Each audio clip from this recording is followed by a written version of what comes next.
Hello guys, welcome back to my YouTube channel.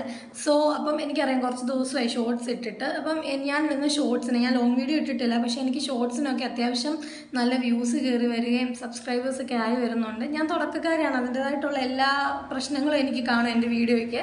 പക്ഷേ ഞാൻ ഓരോ ദിവസം അത് ഇമ്പ്രൂവ്മെൻറ്റ് ചെയ്യാനും പുതിയ പുതിയ കണ്ടൻറ്റ് കൊണ്ടുവരാനൊക്കെ ശ്രമിക്കുന്നതാണ്. പക്ഷേ ഇപ്പം ഞാൻ വന്നത് ഞാൻ എപ്പോൾ വീഡിയോ എടുത്താലും എനിക്കിത് തന്നെയാണ് പ്രശ്നം. അപ്പം വണ്ടി പോകും. അപ്പം എന്തൊരു ചൂടല്ല, നിങ്ങളുടെ അവിടെ ചൂടുണ്ടോ? അപ്പം ഞാനിപ്പം വന്നത് ഞാൻ ഇൻസ്റ്റാഗ്രാമിൽ പുതുതായിട്ട് എൻ്റെ ഇൻസ്റ്റയിൽ ഷോർട്സ് ഇടാൻ വേണ്ടി ഒരു ഇൻസ്റ്റാഗ്രാം അക്കൗണ്ട് ഞാൻ ക്രിയേറ്റ് ചെയ്യാൻ പോകണം. Some of you know that already I have an account. അതെൻ്റെ പേഴ്സണൽ അക്കൗണ്ടാണ്, പ്രജിത എസ് പ്രമോദ്. അതല്ലാതെ വ്ളോഗ്സിന് വേണ്ടി ഞാനൊരു അക്കൗണ്ട് സ്റ്റാർട്ട് ചെയ്യുന്നുണ്ട്. സ്റ്റാർട്ട് ചെയ്ത് ഞാൻ ആ വീഡിയോ പറ്റി പറയാം. അപ്പം ഈ യൂട്യൂബിലുള്ള എൻ്റെ എല്ലാ സബ്സ്ക്രൈബേഴ്സും ഇൻസ്റ്റയിലും എന്നെ സപ്പോർട്ട് ചെയ്യണം. സോ ഇനി നല്ല വീഡിയോസായിട്ട് ഞാൻ ഉടനെ വരും. താങ്ക്